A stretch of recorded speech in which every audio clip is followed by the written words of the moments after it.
ہر چیز کا ایک ظاہر ہے اور ایک باطن ہے، اور انسان بھی ایک کائنات ہے. جیسا کہ ظاہر میں کائنات ہے، بہت سارے بزرگوں نے، بہت سارے صوفیوں نے کہا کہ انسان بھی ایک چلتی پھرتی ہوئی کائنات ہے، اور اسی کائنات کو سمجھنا، اسی کائنات کو جاننا ہی اللہ کی پہچان ہے. جیسے کہ حدیث بھی ہے کہ جس نے اپنے خود کو جانا اس نے خدا کو جانا. من عرف نفسہ فقد عرف ربہ.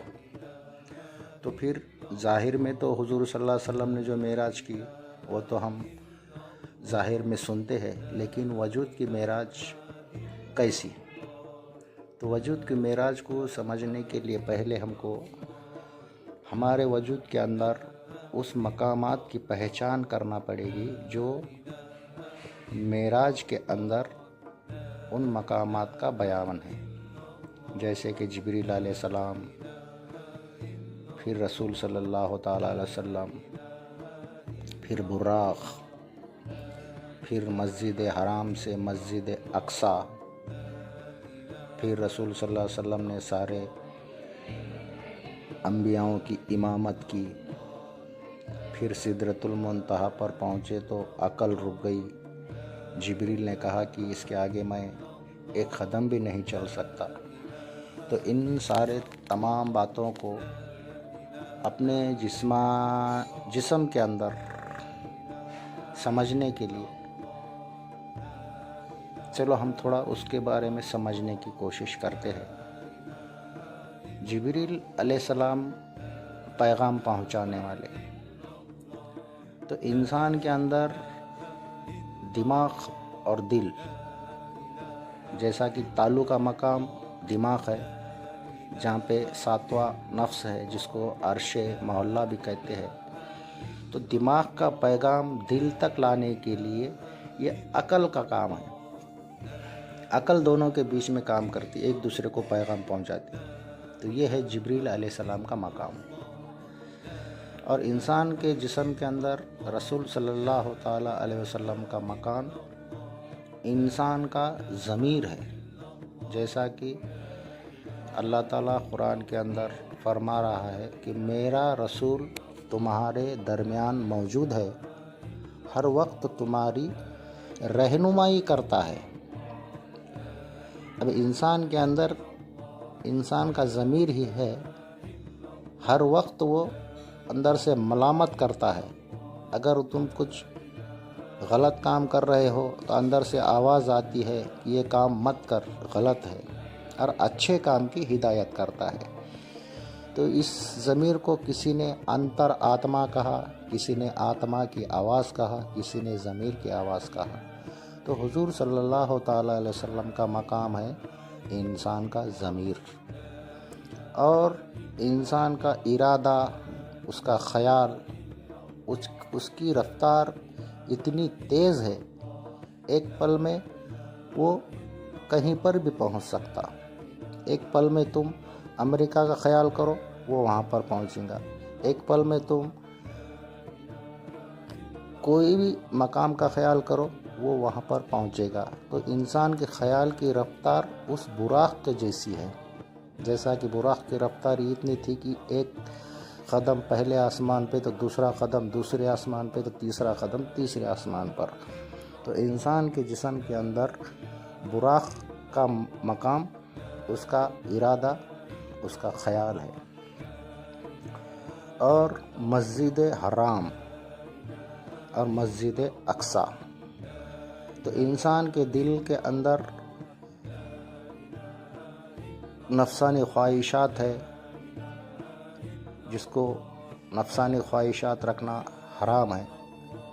تو دل کا مقام مسجد حرام ہے. اور مسجد اقصیٰ، اقصیٰ کا مطلب ہے سب سے اونچا مقام، جہاں پر روح رہتی ہے. تو روح کا مقام مسجد اقصیٰ ہے. پھر رسول نے سارے انبیاؤں کی امامت کی. اس کا مطلب ضمیر نے پورے جسمانی حواس کو اپنا مقتدی بنایا، اپنے پیچھے کھڑے کر کر اپنے تابع میں لے کر ضمیر نے ان کی امامت کی، یعنی کہ ضمیر کے پیچھے سب ہو گئے۔ اس طرح پھر آگے مقام آتا ہے سدرۃ المنتہا۔ سدرۃ المنتہا وہ مقام ہے جو دنیا کی آخری منزل ہے، آخری بارڈر ہے۔ اس کے آگے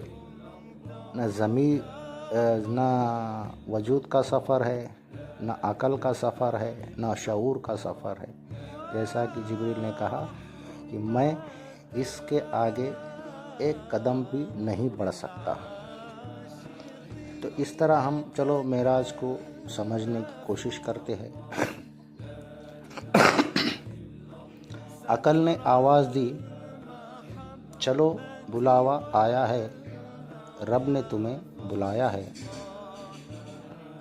ضمیر نے سنا، یعنی کہ رسول نے سنا اور اپنے ارادے کو گھوڑا بنا کر دل نکلا روح کی سفر پر، یعنی کہ مسجد حرام سے لے کے مسجد اقصی تک، اور مسجد اقصی میں پہنچ کر ضمیر نے اپنے جسمانی حواس کو مقتدی بنایا اور اس کی امامت کی، جیسا کہ رسول نے سارے انبیاؤں کی امامت کی۔ اس کے بعد سدرۃ المنتہا پر جب پہنچے تو وہاں پہ عقل رک گئی، جسم رک گیا، وجود رک گیا، شعور رک گیا۔ تو اس سفر تک یہ تھا محمد کا سفر، یعنی کہ وجود کے ساتھ، عقل کے ساتھ، شعور کے ساتھ۔ سدرۃ المنتہا کے بعد جو سفر تھا وہ صرف روح کا تھا، یعنی کہ وہ سفر تھا احمد کا سفر، یعنی کہ سدرۃ المنتہا کے بعد نہ عقل کام کرتی ہے، نہ جسم کا پرواز ہے، نہ عقل کا پرواز ہے، نہ شعور کا پرواز ہے۔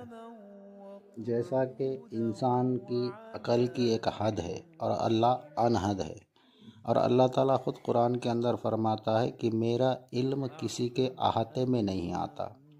تو سدرۃ المنتہا کے بعد صرف روح کا سفر ہے، اس کے آگے نہ عقل کا سفر ہے، نہ وجود کا سفر ہے، نہ شعور کا سفر ہے۔ اسی سفر کو کہتے ہیں احمد کا سفر۔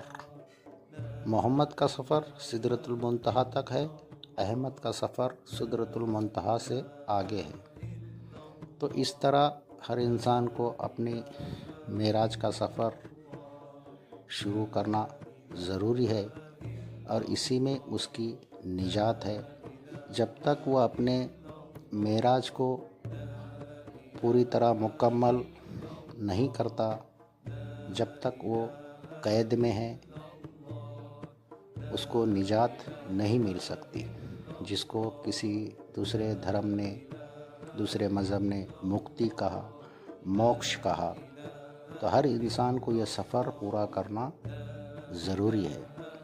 اس کے آگے ہر انسان کی اپنی خود کی غور و فکر اس کے لیے زیادہ ضروری ہے۔ تو ہم نے جو بھی یہ معراج کا باطنی معراج، وجود کی معراج کا جو بیان کیا، یہ ایک ہماری تحقیق ہے۔ اس کو سمجھنے کے لیے ہر انسان کو اپنے آپ پر، اپنے خود پر غور و فکر کرنا ضروری ہے۔ سدرۃ المنتہا پہ راز کھلا، فرش والا ہی عرش والا ہے۔